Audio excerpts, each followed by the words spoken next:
Vamos a tomar contacto a esta hora, como es habitual, cada sábado, con el doctor Jero de Cuba García, especialista en política de salud pública, columnista de portal El Montonero, y también comentarista habitual a través de RCR, Red de Comunicación Regional. Doctor Jero de Cuba, qué gusto saludarlo, iniciando el presente año. En primer lugar, feliz año 2022, muy amable. Feliz año a todos tus televidentes y oyentes, y también para ti y todos tus amigos que trabajan contigo ahí en esta casa. Muy amable. Comenzamos el año con medidas, ¿no?, dictadas por el gobierno, ¿no? Toque de queda, restricciones, ¿no? ¿Qué opinión le merecen las medidas que está adoptando el gobierno, ¿no? Nuevamente entramos a un proceso de restricciones, ¿no? Y hay quienes consideran que ello atenta contra la reactivación económica, atenta también contra una política real de salud pública, ¿no? Mire, creo que el tema hay que tratarlo desde dos puntos de vista. Uno, el punto de vista de la forma, y otro, el tema del contenido. En cuanto a la forma, como todos hemos visto, el ministro de Salud se dirigió a todos los medios de comunicación, hizo conferencias de prensa, incluso acudió a una comisión del Congreso de la República, también después de la sesión del Consejo de Ministros, dio una conferencia de prensa extensa sobre el tema de la tercera ola. Ha hecho toda una estrategia comunicacional para poder señalarle a la población peruana que ya estamos en la tercera ola, pero lo ha hecho con tanta magnitud que ha generado pánico en la población. Y este pánico ha llevado a que la gente genere avalanchas en los establecimientos de salud, haya colas desmesuradas, y además los propios recursos que tiene el Ministerio de Salud sean insuficientes para poder dar los servicios a la población que está con pánico, que no necesariamente necesita las pruebas. Ahí hay un dispendio enorme de recursos para gente que se hace análisis sin que, por ejemplo, de laboratorio, pruebas moleculares, abarrota los servicios sin necesidad de que esto sea esencial. Aquí había que realizar, después del anuncio que se hizo de esta manera, después de este anuncio se tenía que modular la demanda, es decir, cómo hacer para que no se aglomeren, porque un anuncio de esta naturaleza genera pánico y aglomeraciones. Sin embargo, eso no ha ocurrido, y yo espero que en los días posteriores el gobierno pueda mejorar esta comunicación, porque en lugar de dar tranquilidad, mesura y señalar las pautas del punto de vista científicas para que la gente tome medidas coherentes, lo que ha hecho es una explosión de información mediática muy fuerte, que es lo que ha llevado a la población hacia el pánico. El segundo tema es el tema de fondo. Y en el tema de fondo, lo que ha hecho el gobierno es reiterar lo que ya se venía haciendo desde el gobierno de Vizcarra y el gobierno de Sagasti.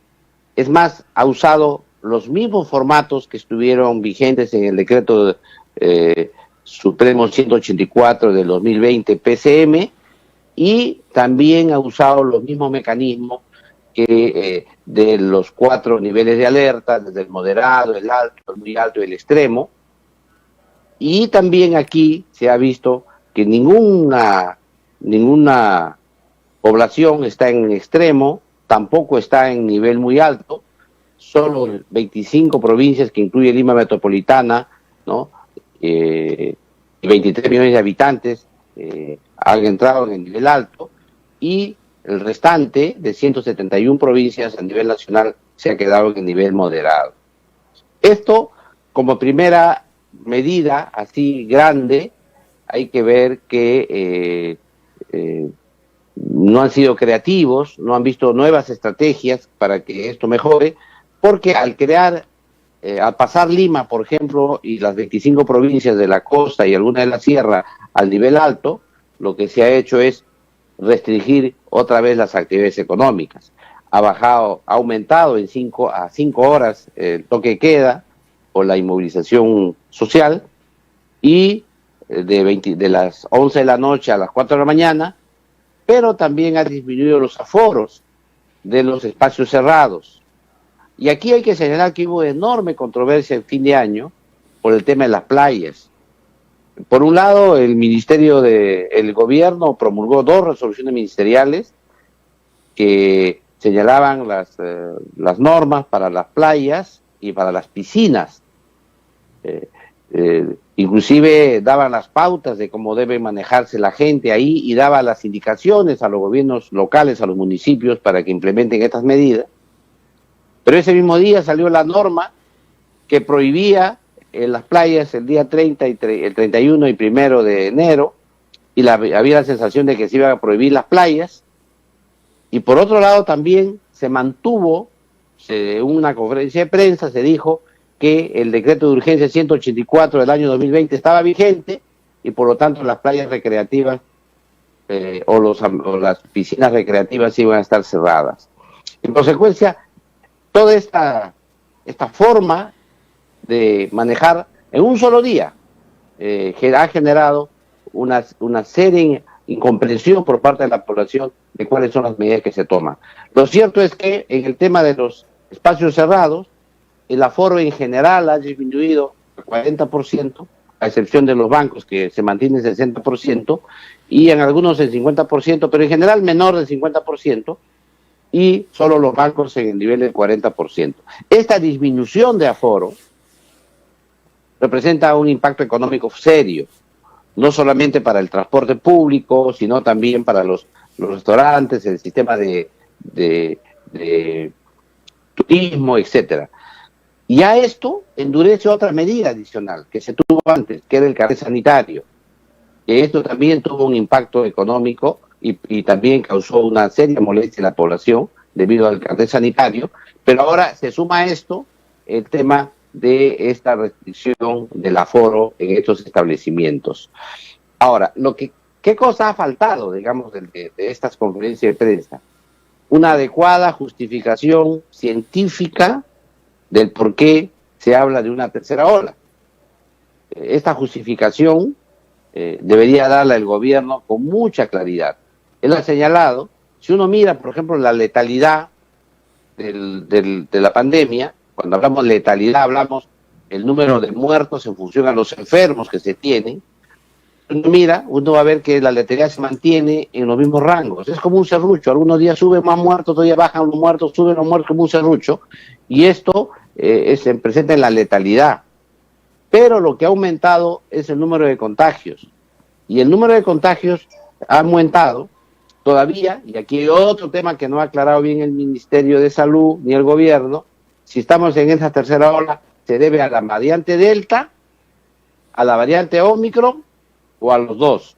Recién el día de hoy, por ejemplo, ha salido en la prensa que tenemos 330 casos de Omicron en Lima Metropolitana. Eso supone que la mayoría de casos que están hospitalizados y internados son de la variante Delta. En consecuencia, aquí tiene que aclarar el gobierno qué variante es la que se está dando. Porque, ¿qué dice la gente? La gente dice, bueno, la variante Omicron se contagia más rápido, pero da más leve. Pero en realidad los casos que tenemos todavía están en la variante Delta, que da complicaciones más severas. Por eso es que esta información no ha sido adecuadamente formulada por el gobierno para justificar el por qué declara la tercera ola. Es una tercera ola, evidentemente, de mayores contagios, pero aún se mantienen, como lo ha expresado el propio gobierno, con las camas UCI en un 50%, que solo tienen un 20% del oxígeno que se tiene, se consume solamente un 20%, y de las camas que se tiene preparadas para esto solamente se viene ocupando un 50% por las camas UCI. En consecuencia, aquí lo que estamos frente nosotros es a una tercera ola de contagios, ¿no? Ahora, pero estamos frente a otro tema que no podemos perderlo de vista, doctor Jero de Cuba, ¿no? El número de no vacunados, ¿no? Nosotros conversamos hace unos días con el ministro Ceballos y él puso una cifra, ¿no? Son 5 millones de personas que no están vacunadas. Ayer la licenciada Gabriela Jiménez, de la directora de inmunización del Ministerio de Salud, ha dicho que están bordeando 3,5 millones, 4 millones. De todas formas, sigue siendo una cifra sumamente alta, ¿no? Y de acuerdo a las evidencias científicas, de acuerdo a la información o la data ya de los profesionales médicos, la variante Omicron, la transmisión es mucho más rápida. Entonces estamos frente a un riesgo latente, ¿no? 4 millones o 5 millones de peruanos que no están vacunados potencialmente son los que pueden ser los que generen toda esta situación, ¿no? Que ojalá Dios no quiera, ¿no? Se presente en el país, ¿no? Una situación de desborde, ¿no? Sobre todo en los hospitales, ¿no? Mire, cuando se señaló el gobierno que ya estamos en 86% de vacunados en el país, nosotros aquí desde RCR planteamos que eso había que hacer una lectura en el detalle. ¿Por qué motivo? Primero, que el 86% de qué población, y ahí se señalaba de la población de mayor, ¿no?, de 12 años. Entonces, en segundo lugar, ¿dónde está ubicada la población? La población que falta vacunar está ubicada en las comunidades nativas originarias, las comunidades altoandinas y las comunidades dispersas. Y además hay una comunidad de que no se vacuna, que es una comunidad renuente a la vacunación. Entonces, el objetivo que tiene el gobierno, yo he calculado en 3 millones más o menos, que son los objetivos, reales que puede lograr el gobierno, tiene que ser vacunar a estas poblaciones, estos bolsones de vacunación, pero son 3 grupos marcados. Los niños, que va a vacunar ahora de 5 a 12 años, a 11 años, son las comunidades nativas, originarias, altoandinas y dispersas. Y tercer lugar, tratar de convencer todavía aún más a los renuentes. Pero esto requiere nuevas estrategias, no las mismas que se realizan. Por ejemplo, Puno sigue siendo una región rezagada en el proceso de vacunación. Hablar de 50% en Puno, un éxito, yo creo que eso es lamentable. En realidad ahí lo que falta es la pertinencia cultural en la intervención sanitaria que hace el Ministerio de Salud. Falta mayores recursos para poder avanzar en las vacunaciones en las zonas rurales. Falta también modalidades de vacunación que permita que la población en su conjunto sea solidaria entre ellos. Y falta algo que es más importante que todo, que el gobierno diga de todos los vacunados en Puno o en el país, cuántos de ellos han tenido algún efecto adverso atribuido a la vacunación, cuántos son de interés, qué seguridad tiene. O sea, es un trabajo más difícil que el inicio, porque requiere, como le explicaba yo, una zona que tradicionalmente es renuente a muchas intervenciones sanitarias que realiza el Ministerio de Salud. Y esto agrava la posición de las regiones del sur, porque Tacna, con un alto nivel de vacunación, desea abrir sus fronteras, pero tiene al costado a Puno, o tiene a Moquegua lo mismo, porque tiene una comunicación con Bolivia, sin embargo, ahí un foco que el Ministerio tiene que hacer. Y lo mismo ocurre con las comunidades dispersas. Por eso es que cuando se jacta el gobierno y dice 86%, hay que mirar esta cifra con un poco más de detalle para ver qué es lo que falta. Y usted ha puesto el problema, y así es. Hablamos en el momento más optimista, que es el que yo he puesto, de 3 millones, sin embargo podría ser hasta más, incluso hasta 5 millones. Ahora, el otro tema, ¿no? Usted hablaba hace unos instantes, comenzó la conversación con el tema pánico, ¿no? O sea, si estamos en esta situación de tercera ola, con un alto nivel de contagios, ¿no? La propagación es mucho más rápida con la variante, ¿no? Estamos próximos a iniciar las clases, ¿no? Estamos a poco menos de 2 meses, ¿no? De acuerdo a lo que ha dispuesto el propio Ministerio de Educación, lo ha reiterado el propio presidente de la República, ¿no?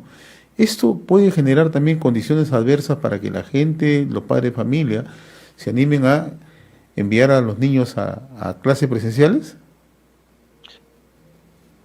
El tema es complicado porque todavía tenemos el mes de febrero de por medio para poder tranquilizar las cosas, pero el tema es complicado porque Primero, que estamos todavía muy bajos en el tema de la tercera vacuna, la tercera dosis.